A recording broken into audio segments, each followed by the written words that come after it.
तभी मुर्गी अचानक से टोकरी में से निकल जाती है। टोकरी में से निकलने के बाद चारों मुर्गियां एक विशाल मुर्गी का रूप ले लेती हैं। घनश्याम के पास 4 मुर्गियां थी। घनश्याम मुर्गियों का बड़े अच्छे से ख्याल रखता था। घनश्याम की मुर्गियों की खास बात ये थी कि चारों मुर्गी रोज सोने के अंडे दिया करती थी। उसकी मुर्गियों के अंडे इतने लाजवाब और देसी हुआ करते थे कि जो भी एक बार घनश्याम की मुर्गियों के अंडे खरीद ले, वो बार बार उसके पास अंडे लेने आया करता था।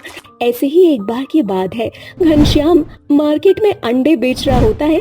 तभी उसके पड़ोस का एक व्यक्ति जिसका नाम रमेश होता है, रमेश अपनी पत्नी कुंती के साथ आता है। दोनों पति पत्नी घनश्याम से बोलते हैं, अरे घनश्याम, कैसा चल रहा है सब कुछ? सब बढ़िया है भैया, अपना बताओ। अंडे लेने हैं या फिर ऐसे ही बातचीत करने आए हो? अरे नहीं नहीं, हम अंडे लेने आए हैं, ना ही हम बातचीत करने आए हैं। हम कुछ और ही बोलना चाहते हैं। तुमसे बोलना यह है कि अंडे बेचकर आखिर कब तक कैसे गुजारा कर लोगे। तो मैं बस तुमसे इतना ही बोलने आया हूँ कि तुम्हारी 4 मुर्गी हैं, चारों मुर्गियों के अच्छे दाम दे दूंगा मैं। तुम मुझे अपनी चारों मुर्गियां दे दो। लेकिन आप क्या करोगे मुर्गी लेकर? अगर आपको अंडे लेने हैं तो आप मेरे से ले लो, थोड़ा रेट सही लगा दूंगा आपके लिए।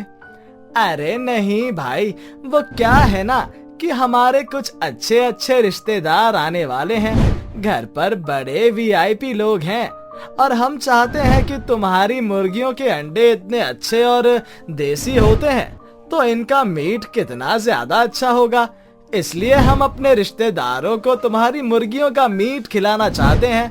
तो बताओ, क्या रेट लगाओगे अपनी मुर्गियों का? खबरदार रमेश भैया, आज तो बोल दी ये बात, आगे से मत बोलना। अरे रे भैया, इतने चिढ़ने वाली क्या बात है? सौदा की तो बात करी मेरे पति ने, तो इसमें आपका ही भला है। आप जो कीमत बोलेंगे वो कीमत हम देने को तैयार है ना। मैं आप दोनों पति पत्नी को आपकी जानकारी के लिए बताना चाहता हूँ कि मैं अकेला रहता हूँ और इन मुर्गियों को मैंने अपने व्यापार और अपने खर्च के लिए ही नहीं रखा है, बल्कि इनको मैंने अपनी फैमिली मेंबर की तरह ही रखा है और इनकी देखभाल भी मैं इसी तरह से करता हूँ। बस इनके अंडे से मैं अपना रोजगार चलाता हूँ। बाकी मैंने कभी भी इन मुर्गियों को एक मुर्गी नहीं समझा।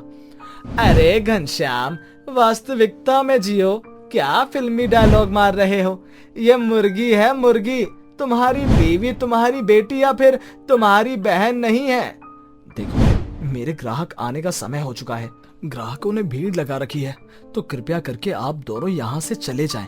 मेरा समय बेकार ना करें। मेरा 1 मिनट बहुत कीमती है और आगे से मेरी दुकान पर इस बात को लेकर कोई भी बात करनी हो तो मत आना।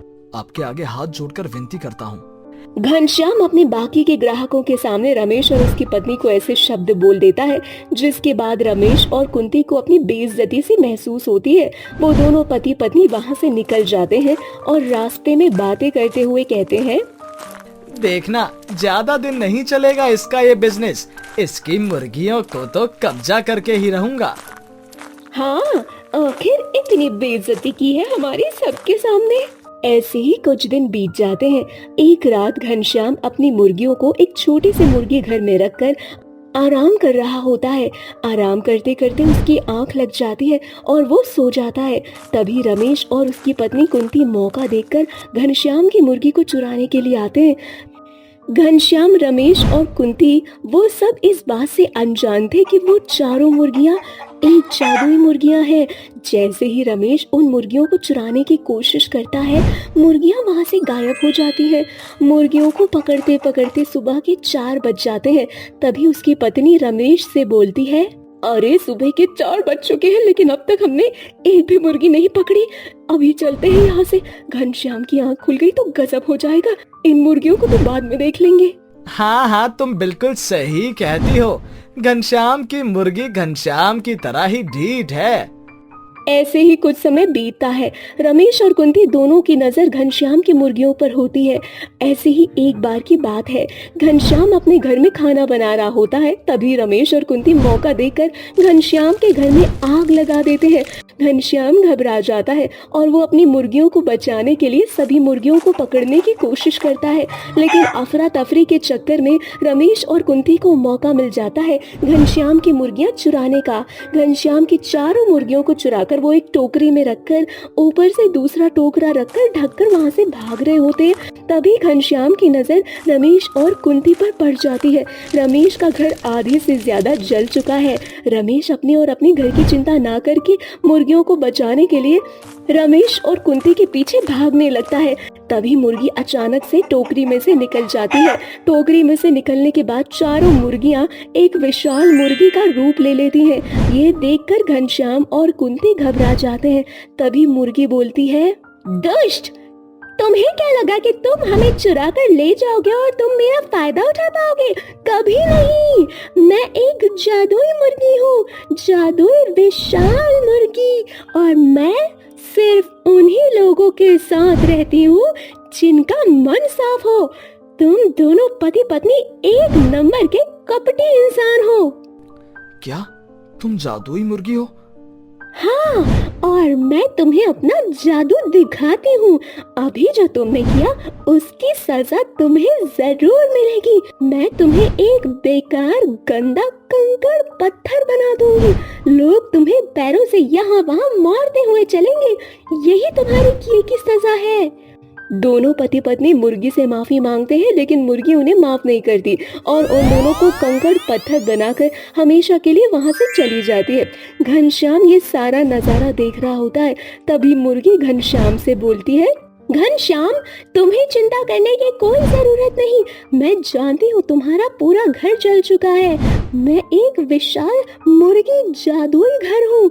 अब से तुम मेरे अंदर रहोगे। तुम्हें जब भी किसी चीज की जो जरूरत पड़ेगी उस चीज को 3 बार पुकारना, वो चीज तुम्हारे सामने प्रकट हो जाएगी।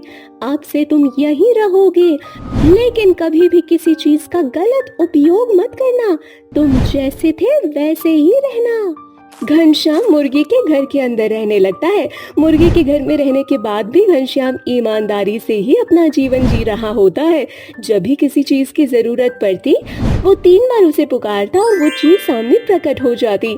घनश्याम बहुत सारे जानवरों को पालने का काम शुरू करता है और यहाँ वहाँ भटकते आवारा जानवरों को एक नया जीवन देने का काम शुरू करता है और इस तरह वो अपने जीवन में आगे बढ़ता है।